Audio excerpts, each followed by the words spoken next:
En esta mañana el Señor puso en mi corazón un pasaje que está en Mateo 19, del 16 al 23.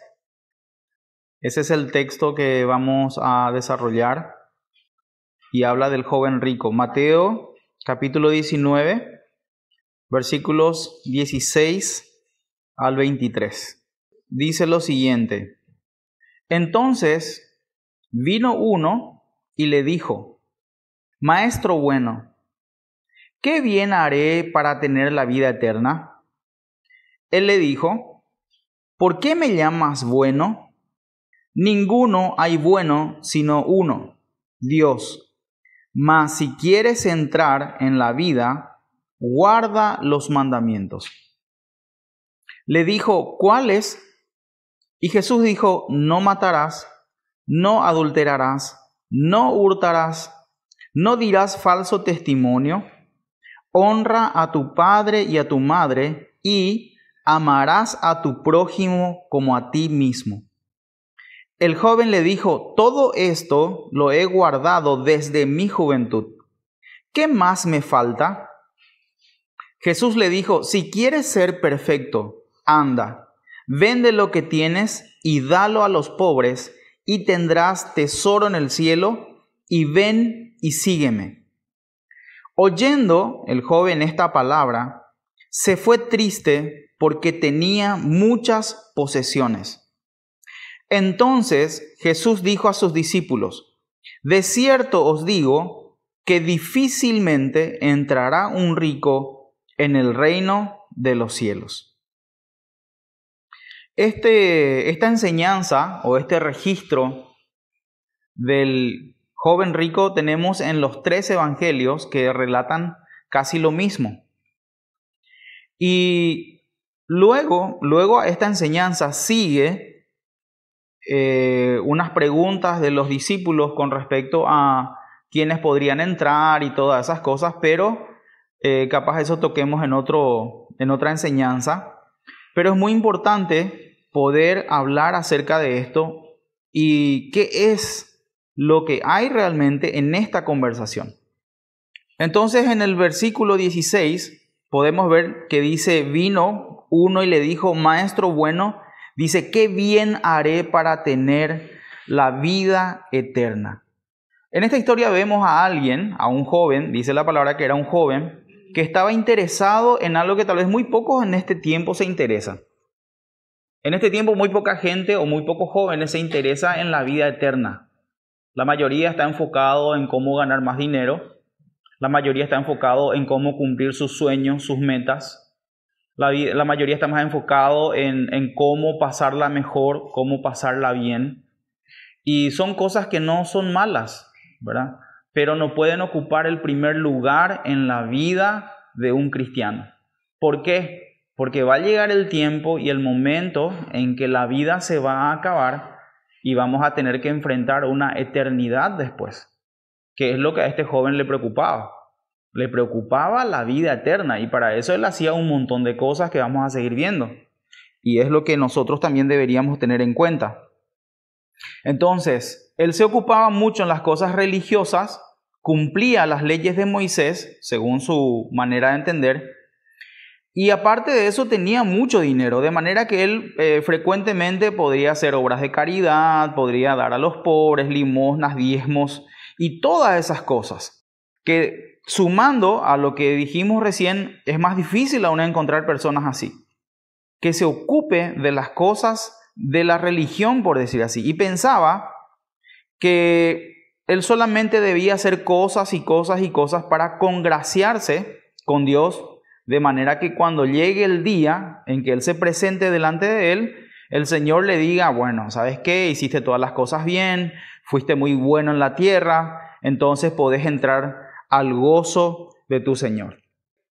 Hay muchas personas que tienen ese pensamiento. Nosotros, si podemos hablar de Dios y hablar verdaderamente, este Dios que anunciamos o el Dios que nosotros hablamos, debemos hablar dentro del contexto de la Biblia, no dentro del contexto del pensamiento de cada uno. Porque hay gente que piensa de esa manera: no, pero yo soy bueno, yo hago esto, yo hago lo otro, o yo no le hago mal a nadie. Entonces pensamos que por esa razón ya Dios tendría que dejarnos entrar en el cielo. Es decir, ay, Dios dice, ay, mira, qué bueno este fulano de tal. Así conocemos nosotros una persona que tiene mucho dinero, que inclusive él llegó a hacer una iglesia, que está allá por más o menos cerca de Lambaré. Él llegó a hacer una iglesia, compró un predio e hizo una iglesia linda, ¿verdad? Y uno diría, híjole, qué increíble lo que hizo. Que hizo una iglesia. Yo creo que Dios le va a dejar entrar en el cielo, porque imagínate, hizo una iglesia para que la gente se vaya y se congregue y ore y adore y todas esas cosas. Lo cierto y lo concreto es que nadie puede manipular a Dios, nadie puede comprar a Dios, nadie puede torcer la voluntad de Dios y menos todavía su palabra. Entonces, cuando él se encuentra con Jesús y le dice, maestro bueno, Jesús le dice, ¿por qué me llamas bueno? Ninguno hay bueno sino uno, Dios. ¿Por qué dice eso Jesús? Porque Jesús no era bueno, claro que sí, pero él estaba tomando la forma de un ser humano y el ser humano en sí estaba caído, estaba corrompido. El ser humano pasó a ser ya no hijo de Dios, sino que estaba separado de Dios. Entonces, ¿qué pasa? Jesús se identifica con nosotros. No que Él no era bueno, porque Él era hombre 100%, pero a la vez era 100% Dios. Pero Él dice, no hay uno solo bueno, y ese bueno es Dios, ¿verdad? Porque hasta ese momento ellos creían en un Dios monoteísta, ¿verdad? Ellos no tenían todavía una conciencia de la Trinidad. Entonces Jesús tenía que hablarle en sus términos. Después le da la respuesta a su pregunta de que si qué debería hacer él para heredar la vida eterna, y Jesús le lleva directamente a los mandamientos. Le dice, guarda los mandamientos, ¿verdad? Guarda los mandamientos. Entonces, qué increíble, ¿verdad? Porque nosotros sabemos que los mandamientos, cumplir solamente los mandamientos hoy día no es lo que nos salva, sino nosotros somos salvos por gracia. Nosotros somos salvos por el perdón de Dios. Y una vez que uno es salvo, ahí entonces hace las cosas que Dios nos manda que hagamos, ¿sí? Pero hay algo que me gusta mucho de la actitud de este joven. Capaz él estaba equivocado y todas esas cosas, pero él preguntó algo, él tenía en su corazón el deseo de saber más, el deseo de conocer, de que alguien le dé una respuesta o en todo caso que le corrija si él está equivocado. Hoy día, a la juventud y gente grande hoy, nadie les puede decir nada, nadie les puede corregir, nadie pregunta.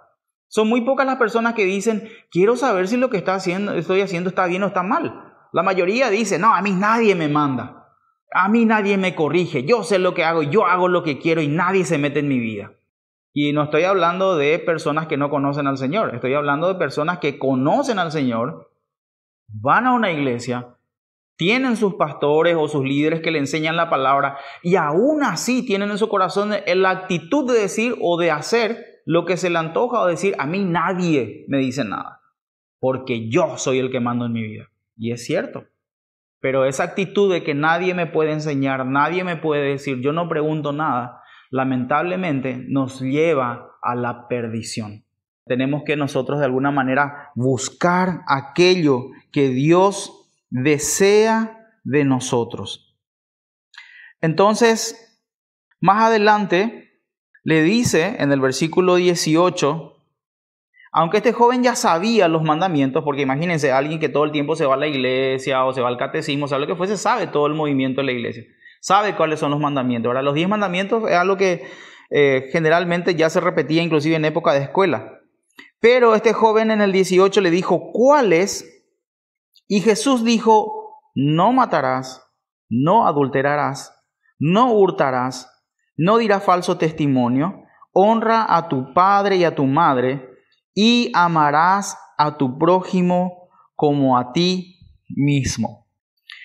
También hay que tener en cuenta que en esa época, ellos, los fariseos, le habían agregado muchísimas leyes más a las 613 leyes que tenemos en la Torá. Le habían agregado sus tradiciones. ¿Verdad que nosotros estamos en un país lleno de tradiciones? ¿verdad? No, no cruces bajo la escalera porque no sé qué cosa. Que se te cruza el gato negro y no sé qué cosa. Este es un país lleno de tradiciones, ¿verdad? No pongas tu mano sobre la cabeza porque tal cosa, ¿verdad? Entonces era una cultura o era una comunidad que aparte de las leyes de Moisés le había agregado un montón de leyes más que son las tradiciones. Y Jesús muchas veces le dijo, mira, ustedes por sus tradiciones están invalidando los mandamientos del Señor por la tradición de ustedes. Entonces tampoco sería raro que este joven pregunte acerca de cuáles, y Jesús le cita los mandamientos de segunda tabla. ¿Cuáles son los mandamientos de segunda tabla? Aquellos mandamientos que tienen que ver con mi semejante, ¿sí? Aquellos mandamientos que tienen que ver con mi semejante. No tiene que ver directamente con Dios, ¿verdad? De primera tabla es no tendrás dioses ajenos delante de mí, me honrarás, todas esas cosas. Pero la segunda tiene que ver con mi semejante, con aquellas personas que me rodean. ¿Por qué Jesús le cita eso? ¿Por qué hace eso? Porque generalmente las personas que se creen muy buenas o que se creen muy religiosas, por decir así, se colocan por encima de los demás. Se creen mucho mejores y se olvidan del amor, la misericordia. Y a veces entre esta falta de amor y misericordia ya se encuentran sus familiares y todas esas cosas. Se olvida del amor verdadero al prójimo y empieza a fijar su atención en las cosas de la religión. Que yo hago mejor esto, que yo hago mejor lo otro, que yo me sé tal cosa de memoria, que yo no falto a los cultos, que yo no falto aquí, no falto allá, que yo lo diezmo el eneldo, la menta, ¿verdad? Y yo luego soy mejor que cualquiera. Encima soy olimpista, tetracampeón. Entonces, ¿qué pasa? Jesús estaba pillando que había algo que estaba pasando con este chico y le empieza y le introduce. No que Jesús le va a llevar a cumplir las leyes, no. Cuando Jesús le cita las leyes es solamente una entrada a una conversación que va a tener un final. ¿Qué hace él? Empieza a pelar la cebolla capa por capa hasta que va a llegar al centro del asunto. ¿Qué pasa también? Los religiosos generalmente apuntan los errores de los demás. Dicen, no, pero fulano lo es así, fulano lo es asá. Imagínense, por ahí estaba. ¿Y qué le dijo el joven? Dice, todo esto he guardado desde mi juventud. ¿Qué más me falta? Yo conozco muchas personas que son así religiosas y siempre buscan hacer más y más y más y más y más, porque hay algo en nuestro corazón que nunca está satisfecho. Hay algo en nuestro interior que siempre nos dice, hay algo que falta. Igual que hay personas que viven una vida relativamente feliz, tienen todo, pero hay algo aquí que falta. Hay un vacío aquí que solamente el Señor puede llenar. ¿Por qué? Porque fuimos hechos de esa manera. Fuimos hechos con un espacio en nuestro interior que solamente puede ser llenado por Dios, por nadie más. Entonces, de repente vemos las personas que de repente fueron muy religiosas y de pronto le vemos que está ahí por el mundo, está haciendo esto, lo otro, hace cosas que jamás en su vida hubiera pensado hacer. ¿Por qué? Porque la religión no llena a nadie. La religión en sí solamente son formas, son solamente métodos que no conducen a nada. Pero Jesús venía con una idea concreta. Él no vino a establecer nuevas leyes, o sea, ese era el estilo de pensamiento de Jesús. Él no vino a establecer nuevas leyes, nuevas liturgias, nada. Jesús vino con una idea totalmente diferente hasta lo que se tenía en ese momento. ¿Y cuál era esa idea? Empezar a trabajar con el interior de las personas, empezar a trabajar con el corazón y con el espíritu de aquellos que le rodeaban. Por ejemplo, solamente por citar, ustedes pueden leer en sus casas si quieren, Mateo capítulo 5, versículo 27, Jesús dice, oísteis que fue dicho, no cometerás adulterio, pero yo os digo que cualquiera que mira a una mujer para codiciarla, dice, ya adulteró con ella en su corazón. Hay un gran porcentaje de personas que creen que el adulterio solamente es algo físico, solamente es algo externo, pero Jesús nos está diciendo que hay algo dentro de nuestro corazón que motiva que nosotros hagamos eso, y que es el pensamiento, es el estímulo y muchas otras cosas que nos va a llevar a cometer aquello. Walt Disney decía, si yo lo puedo pensar, lo puedo hacer. Y Mateo 5:21 decía, oísteis que fue dicho los antiguos, no matarás, y cualquiera que matare será culpable de juicio. Pero yo os digo, decía Jesús, Mateo 5:21, que cualquiera que se enoje con su hermano será culpable de juicio, y cualquiera que diga necio a su hermano será culpable ante el concilio, y cualquiera que diga fatuo quedará expuesto al infierno de fuego. Podemos incluso solamente concentrarnos en el que se enoje contra su hermano, ¿verdad? El hecho de maldecir y todas esas cosas ya viene después, pero solamente el enojo. Y el enojo es algo que uno tiene guardado en su corazón. Nadie más sabe. Nadie más sabe. Solamente yo. Pero ¿qué pasa? Jesús viene justamente a tratar con el yo interior. Viene a tratar con mi conciencia. Viene a tratar con la persona que vive dentro de este hermoso cuerpito. Eso es lo que viene a hacer Jesús. Hay muchas cosas que nos estimulan a hacer cosas. Nosotros vivimos de esa manera. Vivimos inducidos por las cosas que vemos, por las cosas que nos rodean, por las cosas que nos pasan en la tele. Nosotros tomamos decisiones en base a nuestros impulsos. ¿Por qué el perro come? Porque tiene un impulso de comer. Y nosotros a veces somos un poquito como animales, ¿verdad? Tenemos el impulso de ir a pegarle a alguien y le vamos y le pegamos. Tenemos el impulso de decirle algo a alguien y lo vamos y hacemos. Tenemos el impulso de comer y no vamos a hacer eso. Entonces, Jesús viene a trabajar con todas esas cosas. Y con respecto al impulso, eso es lo que nos diferencia de los animales. Que nosotros no tenemos, a pesar de tener impulso, tenemos conciencia. Y esa conciencia es que tenemos que poner a trabajar para saber qué conviene y qué no nos conviene. A nuestra perrita, por ejemplo, si uno le da de comer, no va a parar hasta reventar, ¿verdad? Le vas a poner un pollo, va a comer el pollo completo, no importa que si ya haya comido antes o no. Entonces, dice el joven rico, todo eso lo he guardado desde mi juventud. ¿Qué más me falta? Según este joven, yo no sé si él estaba esperando escuchar, bien hecho, ya tenés la vida eterna. No hace falta más que nada, o sea, no haga más nada. Ya tenés la vida eterna. Qué capo que sos, qué bueno que sos, qué ejemplo de hijo de Dios que guardaste todo esto de tu juventud. Entonces, ¿qué más me falta? Voy a hacer, Señor, aquello que me falta. Yo sé la forma, tengo el dinero para hacer. Es más, yo estoy acostumbrado a hacer obras de caridad, ¿verdad? Yo estoy acostumbrado a hacer esto, lo otro y lo otro.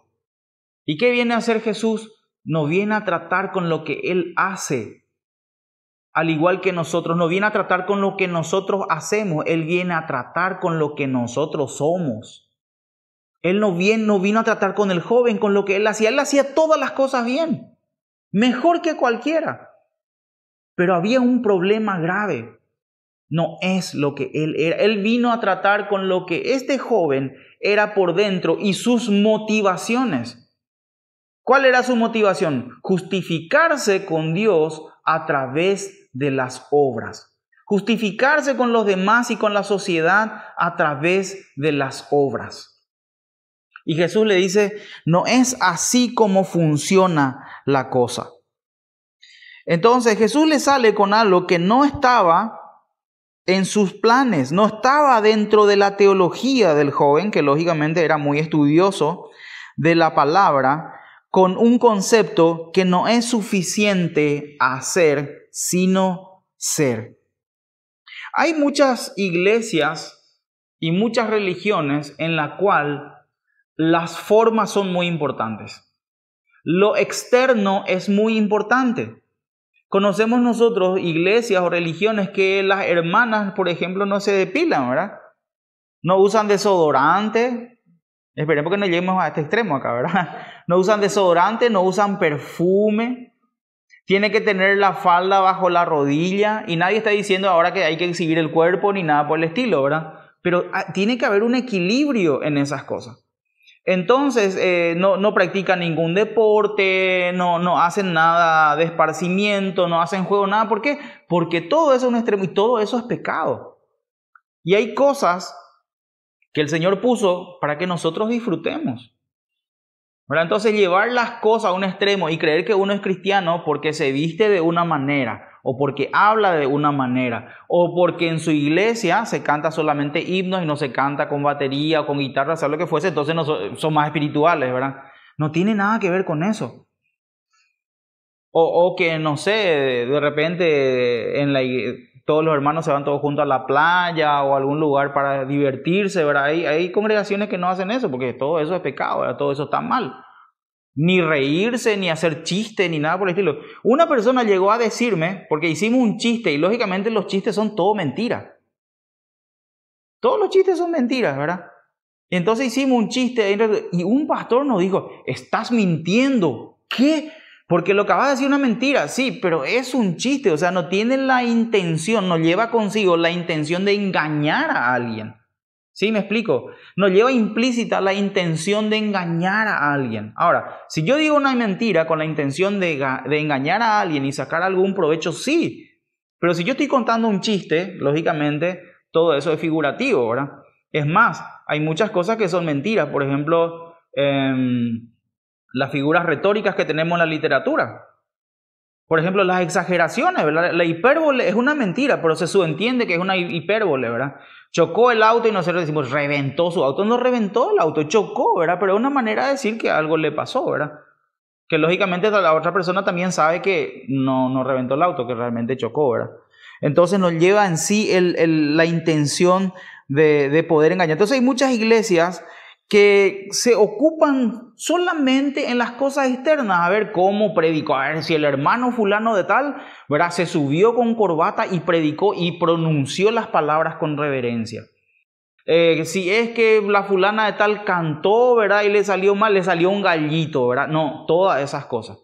Entonces, todas esas cosas son nada más que religiosidad o formas externas que no llevan a nada.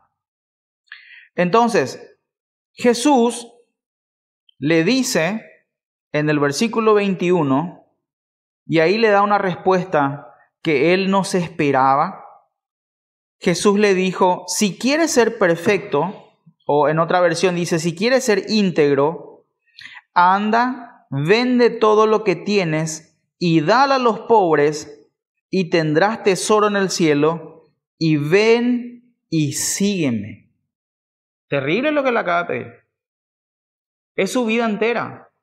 Pero él, ¿qué pasa? Antes de eso, él se estaba jactando y se estaba justificando de que él amaba a Dios, de que él amaba a su prójimo y de que él honraba a sus padres. Está diciendo todas estas cosas yo guardé desde mi juventud y yo amo a Dios. En pocas palabras está diciendo, amo a mi prójimo como a mí mismo y amo a mis padres y yo les cuido.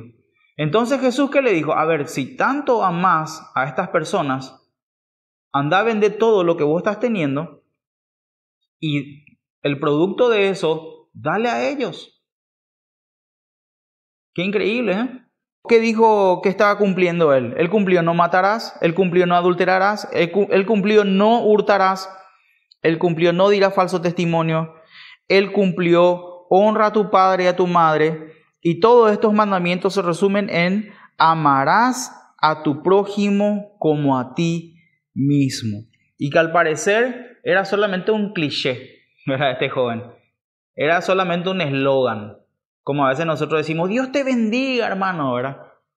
Pero muchas veces ese Dios te bendiga es solamente un cliché que decimos todos los cristianos, ¿verdad? Dios te bendiga, pero realmente en tu corazón tenés ese deseo, esas ganas de que esa persona sea bendecida.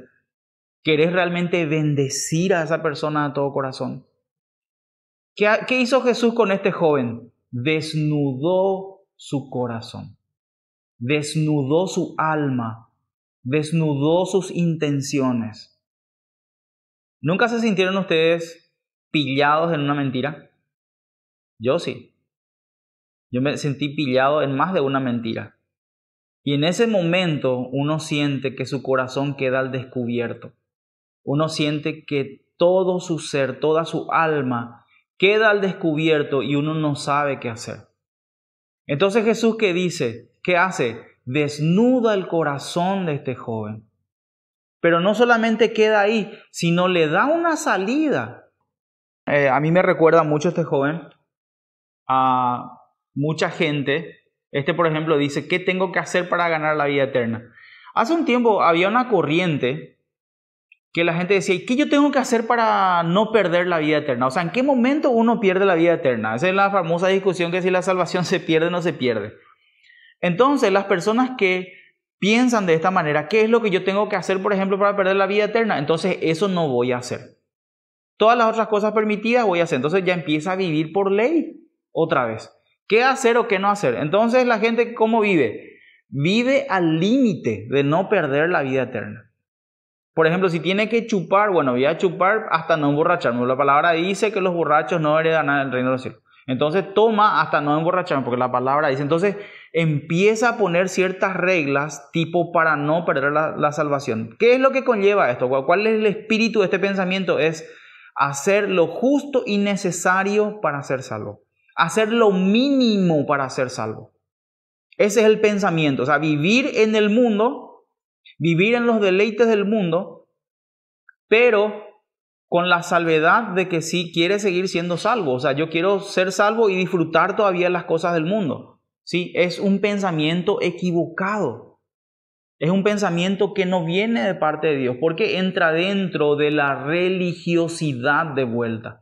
O sea, yo me voy a congregar y todas esas cosas, ¿verdad? Hasta el límite o hasta el punto en que yo no pierda la salvación. No sé si me expliqué, ¿verdad? Entonces, ¿qué Jesús le dice? Le dice que venda todo lo que tiene y le dé a los prójimos, ¿sí?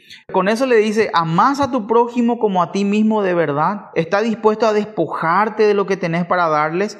¿Estás dispuesto a negarte y privarte de los lujos de esta vida mundana por amor a tu prójimo? Tenemos que partir de la base que el prójimo es la persona que está cerca tuyo. Tu prójimo es tu próximo. Sí, no es el que vive allá hacia el río, no es el que vive hacia Republicano. Tu prójimo es tu próximo. Tu mamá, tu hermano, tu vecino, el hermano de la iglesia, tu compañero de trabajo, las personas que están próximas a nosotros, esos son nuestros prójimos. Conozco a una persona que tuvo una empresa muy próspera y ganaba mucho dinero, hasta que un día su mamá se enferma, tuvo cáncer, y esta persona empezó a gastar todo lo que tenía para que su mamá pudiera recuperarse. Y la cuestión no mejoraba. Entonces esta persona empezó a sacar algunos créditos y a usar su tarjeta ya de manera desesperada, ¿verdad? Porque era su mamá y era todo lo que tenía en la vida. Y al final de todo, lógicamente ella por poco no se queda en la calle con muchísimas deudas. Su mamá termina falleciendo. De hecho, que su mamá era una sierva del Señor. Ganó a muchísimas personas para Cristo. Y bueno, pero ella se queda con todas las deudas después del fallecimiento de su mamá. Y la pregunta era a esa cuestión, si ella piensa que valió el esfuerzo. Y ella dice sí, valió el esfuerzo. No importa que yo me haya quedado con todas estas deudas, pero ella es mi mamá. Entonces muchas veces nosotros tenemos que tener ese amor al prójimo, ¿verdad? De ayudar desinteresadamente, sin importar quién sea, ¿verdad? Y ver que valga el esfuerzo, ¿verdad? Yo conozco cristianos que son capaces de demandarle a sus padres por la herencia. Hay cristianos que le demandan a su hermano y se estafan los unos a los otros. Cristianos que hablan mal de unos de otros, de sus hermanos. Es terrible, es lamentable. Las personas que van a la iglesia, que leen la Biblia, que dicen seguir a Jesús, pero de repente nos encontramos con las actitudes. ¿Por qué? Porque las apariencias, se guardan mucho las apariencias. Pero qué bueno cuando Jesús viene y desnuda nuestro corazón y desnuda las intenciones de nuestro corazón. De no ir a la iglesia para justificarnos con Dios. Ya vine a la iglesia, ya cumplí, ¿verdad? Entonces, ¿qué le dice? le da una promesa que si él vende todo lo que tiene y le da a los pobres, le dice, tendrás tesoros en el cielo. ¿Qué es lo que hace Jesús? Trata de cambiar su óptica terrenal a la óptica de la vida celestial. Que le está diciendo con esto, lo que importa no es lo de acá, lo que importa es lo de allá. ¿Verdad? Hoy esta mañana estábamos hablando con Josías con respecto a qué se siente tener cierta edad y todas esas cosas. Y yo le dije, mira Josías, yo tengo 48, le dije. Le dije, vos tenés 12. La vida es un suspiro, le dije. Es un suspiro. Para cuando vos no te des cuenta, vas a tener 70, 80 años y la vida se pasó. Y realmente lo que importa es lo de allá, no es lo de acá. Los jóvenes y mucha gente hoy día trata de vivir al máximo su vida acá. Y eso no es malo. Pero cuando la gente trata de vivir su vida al máximo en la tierra y se olvida de lo primero, que se olvida del primer amor, se olvida de Dios, ese es un problema grave. Ese es un problema grave. Porque vas a enfrentarte el día de mañana con el Señor y vas a empezar otra nueva vida. ¿Por qué razón tiene que dejarte entrar Dios al cielo? ¿Nunca te preguntaste eso? O sea, ¿por qué razón tiene que dejarte Dios entrar al cielo? Hazte joven, ¿por qué razón Dios tendría que dejarle entrar al cielo? ¿Porque hizo buenas obras? ¿Porque hizo su propia justicia? Porque Él estaba haciendo su propia justicia. Él estaba diciendo, no, yo soy bueno y por eso Dios tiene que dejarme. O sea, ¿qué más tengo que hacer? ¿Verdad? ¿Qué buenas obras más tengo que hacer? Yo quiero entrar al cielo, pero está haciendo su propia justicia. Y nadie puede ser salvo por obras. ¿Qué le dice Jesús? Ven y sígueme. Ahí está la respuesta de la vida eterna. Ven y sígueme. Ven y sígueme. Este es el mismo llamado que recibieron los discípulos. Este es el mismo llamado que le dijo a Pedro, a Andrés. Ven y sígueme. Le estaba dando la oportunidad de su vida. Capaz si este joven hubiera seguido a Jesús, estaríamos leyendo sobre él en la Biblia de otra manera. Capaz le estaría escribiendo libros, hubiera levantado iglesias. ¿A cuántas personas le hubiera acercado al Señor? ¿Verdad? Le dice, ven y sígueme. Ahora, esa misma palabra, ven y sígueme, ese mismo llamado es para nosotros también. Ese mismo llamado es para cada uno de nosotros. Capaz alguno dirá, no, pero Dios me va a pedir todo lo que tengo. Y sí, es así. Porque cuando uno viene a Jesús, viene tal y cual es. Cuando uno viene a Jesús, viene con todas las cosas que tiene y las cosas que no tiene. Yo siendo sincero con ustedes, cuando yo vine a Jesús, no tenía nada. En serio, tenía tal vez menos que nada. Pero hoy, después de conocerle a Jesús, de caminar con Él, de vivir con Él, de servirle, tengo mucho más cosas, por decir así, que lo que tenía antes, hablando materialmente. Pero aparte de eso, tengo una vida restaurada, tengo una hermosa familia. Cosas que mucha gente que tiene mucho dinero desearía tener, pero no tiene. Yo le puedo asegurar que hay muchas personas que desearían tener tu vida y no pueden. Ni por más dinero que tengan, porque es una vida que solamente Dios puede darnos. Es una vida de satisfacción. Esa es la vida de Dios, una vida de contentamiento. Entonces, el llamado que Jesús nos hace a todos es, ven y sígueme. Ahí está la cuestión. ¿Por qué tenemos que nosotros entrar al cielo? Porque somos discípulos de Jesús. Y Jesús dio muchas promesas. Y una de ellas es que en el lugar donde Él esté, también nosotros vamos a estar. Y si Él va a estar en el cielo, lógicamente nosotros también. Todas las promesas de la Biblia, todas, son solamente para los discípulos. Son solamente para los discípulos, no es para otra persona. Solamente los discípulos pueden acceder a las promesas de Jesús. No importa qué tan bueno seas, no importa que te vayas a la iglesia todos los días, no importa que te memorices la Biblia y que ores 6 horas al día, ¿verdad? Solamente siendo discípulo uno puede acceder a sus promesas. Ahora, ¿cuál es nuestra postura delante de este llamado? ¿Cuál es nuestra postura? ¿Cuál es tu postura delante de este llamado en esta mañana? ¿Qué es lo que deseas realmente? Porque hay otra gran verdad. No hay un punto intermedio. No hay estoy bien con Dios y con el diablo. No hay un punto en el cual un poquito con Jesús y otro poquito acá. ¿Verdad? Dios no tiene ese punto intermedio. A veces la gente quiere estar bien con Dios y con el diablo. A veces la gente quiere hacer lo justo y necesario para ser salvo, como recién estamos diciendo. Lucas 11:23 dice, el que no es conmigo, contra mí es. Y el que conmigo no recoge, desparrama. ¿Qué está pasando ahí? ¿Qué es lo que Jesús dice? O sos con Él o no sos con Él.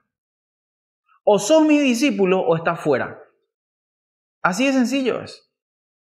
No hay el jugador número 12 con Jesús, ¿verdad? El jugador número 12 en la cancha, pues el jalero, ¿verdad? El que alienta y bueno, es parte del equipo y todas esas cosas. Y no hay. Con Jesús no hay simpatizantes. Y eso es lo que hay mucho en las iglesias, lastimosamente, simpatizantes de Jesús. Que cuando Jesús dice algo que ya no le simpatiza a alguno, entonces se levantan y se van. No importa si hayan comprado su silla o no. Pero si de repente el pastor dice algo que no le gustó, o si de repente en la Biblia encuentra algo que no le gustó, que confronta su vida, entonces él sale y se va, porque no es discípulo. Jesús decía, el que no es conmigo, contra mí es, y el que conmigo no recoge, ¿qué hace? Desparrama. Entonces, nos obliga a tomar una decisión, porque solamente hay dos opciones, o Cristo o no Cristo. Opción 1, Cristo, vida eterna. Opción 2, no Cristo, no vida eterna. En el versículo 22 dice, oyendo el joven esta palabra, se fue triste porque tenía muchas posesiones. ¿Sí? Oyendo el joven esta palabra, se fue triste porque tenía muchas posesiones. 22, versículo 22. ¿Sí? El problema no es el dinero. Si nosotros empezamos a investigar la palabra, si empezamos a leer Hechos y leemos muchos otros pasajes, vamos a encontrar en la Biblia mucha gente con muchísimo dinero. Pero el problema no es el dinero, el problema es el amor al dinero, el amor a las cosas materiales. Y para tener amor a las cosas materiales o ser una persona materialista, ni hace falta ser millonario. Ni hace falta ser millonario. Yo ganando salario mínimo puedo ser materialista, o menos que eso, o teniendo algunas pequeñas cositas, yo puedo ser una persona materialista. ¿Qué pasa? El materialista le da más valor a lo material que a Dios, a las personas, a su prójimo, hasta a su propio cuerpo, su propia vida. Hay personas que no se van al médico, ¿por qué? Porque no quieren gastar. En Estados Unidos dice que encontraron a un indigente bajo un puente, muerto, lógicamente, con $1 millón en su mochila. Él era un indigente y tenía $1 millón en su mochila. Y él andaba así, ¿por qué? Para no gastar, porque amaba el dinero. ¿Verdad? Entonces nosotros vemos qué pasó con este joven. Jesús desnudó su corazón, desnudó su vida y encontró varias cosas, que él se justificaba a sí mismo por sus obras, que él no amaba a Dios como él pensaba que amaba y que él era una persona sumamente materialista, que haría todo por Dios hasta que le toquen el bolsillo. Que él le amaría, le serviría, le seguiría a Dios y amaría a su prójimo y honraría a su padre y a su madre. ¿Hasta qué? Hasta que le toquen el bolsillo. En el momento que le tocan el bolsillo, entonces ese es el momento en que él se sale del equipo.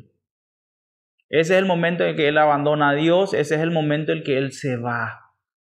Y el amor al dinero sencillamente tiene un nombre y se llama idolatría. Idolatría. Y este tipo de personas es capaz de hacer cualquier cosa por dinero.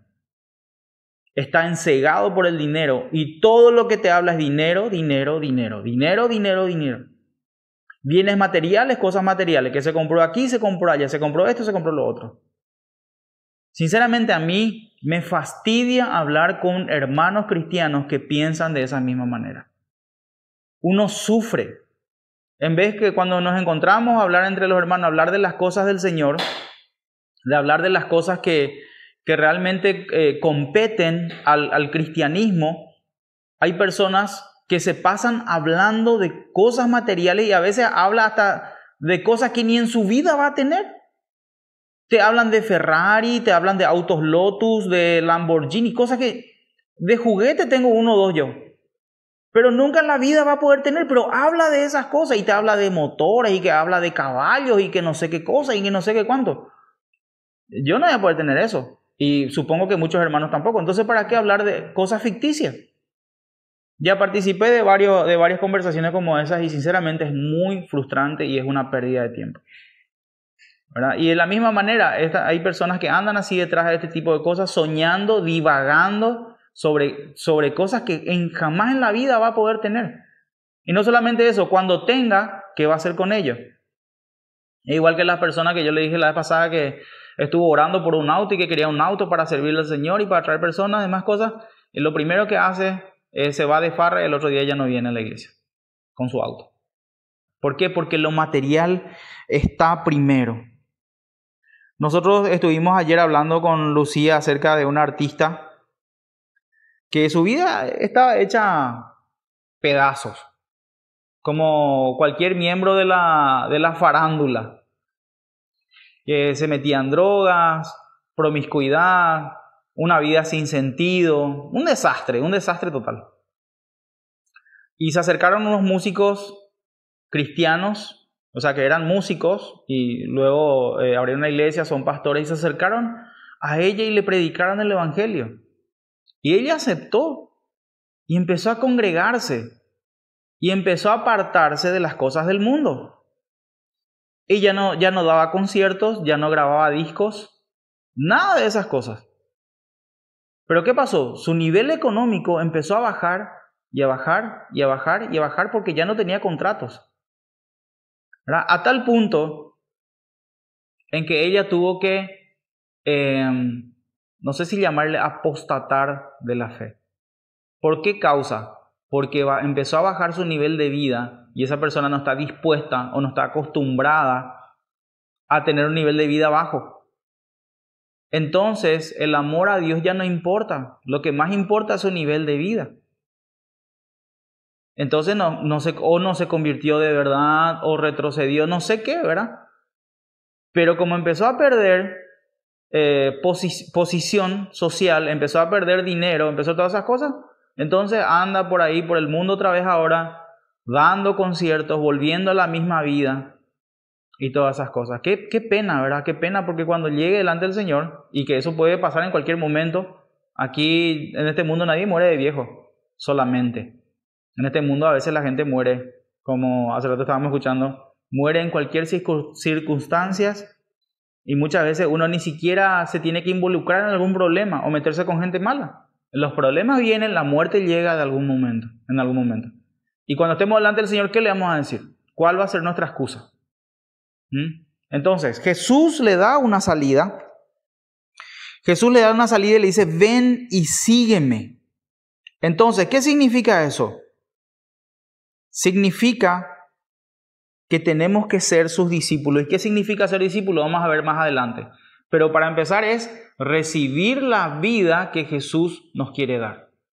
Empezar a decirle sí a Jesús y por el camino, no importa cómo estemos, no importa cómo sea mi vida, yo puedo ser un desastre ahora.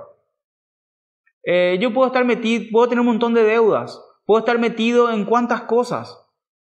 Pero cuando yo le digo que sí a Jesús, Él me recibe así como yo soy. Inclusive puedo amar el dinero. Jacobo y Juan amaban el poder. Pedro amaba la revuelta, siempre andaba armado. Entre ellos siempre había gente que tenía problemas. Jesús eligió lo peor de lo peor. Judas amaba el dinero. Y Jesús le eligió a ellos. Y empezaron a caminar. Y poco a poco Jesús empezó a limpiarle las carachas a ellos. Poco a poco Jesús empezó a sacar esto, sacar lo otro con sus enseñanzas. Hasta que llegó un punto en que ellos fueron llenos del Espíritu Santo y cambiaron el mundo conocido en aquel tiempo. Transformaron en menos de 100 años. Eran prácticamente todos cristianos. En menos de 100 años. ¿Pero quién se perdió? Judas, el que amaba el dinero, que no dejó que Dios le transforme. Lamentablemente él se perdió. Por eso Jesús dice en el 23, para cerrar ya dice, Jesús dijo a sus discípulos, de cierto os digo que difícilmente entrará un rico en el reino de los cielos. ¿Por qué es difícil? ¿Porque el rico es malo? No, porque el rico confía en sus posesiones. El rico confía en lo que él puede hacer. El rico tiene su propia justicia. Y como dijimos hace rato, no estamos hablando, no hace falta ser millonario para que una persona se crea rica. Por eso la palabra dice que bienaventurados los pobres en espíritu. El pobre en espíritu es una persona que reconoce que él no puede, que es Dios el que tiene que poder por ellos. Y la persona rica es aquella que cree que tiene posesiones. Y la persona humilde y la persona pobre en espíritu es aquella que aunque tenga mucho, siempre está dependiendo del Señor. ¿Qué hace un discípulo? Un discípulo depende de su maestro. Y eso es lo que Jesús quiere con nosotros. Quiere que seamos discípulos. ¿Para qué? Para que dependamos no solamente de sus enseñanzas, sino que dependamos de su poder, de su provisión. Quiere que dejemos de justificarnos y que empecemos a mirar la vida como Él mira. Amén. Vamos a orar sobre esto y después vamos a participar de la Santa Cena. Amén. Oramos. Padre amado, en esta mañana escuchamos, Señor, la historia del joven rico. Escuchamos, Señor, su deseo de justificarse para con Dios a través de sus obras, a través, Señor, de la religión. Pero Jesús le dijo, ven y sígueme. Ven y sígueme. Señor, nosotros también en esta mañana escuchamos la invitación de Jesús que dice, ven y sígueme. Señor, y cada uno de nosotros va a tomar esa decisión, capaz no ahora, pero en algún momento, Señor. Pero de mi parte, Señor, yo te sigo, te he seguido y te sigo, Señor. Y estamos conscientes de que la salvación viene porque te seguimos, Señor. Porque somos tus discípulos. Y cuando somos tus discípulos también somos hijos de Dios, Señor. Y cuando somos tus discípulos, ponemos en práctica tus enseñanzas. No para justificarnos por medio de ellas, Señor, sino porque eso es lo que un hijo de Dios debe hacer. Señor, gracias te damos en esta mañana y te pedimos que esta palabra que escuchamos pueda caer en nuestro corazón y pueda encender nuestro espíritu, Señor, para poder seguirte. En el nombre de Jesús, amén.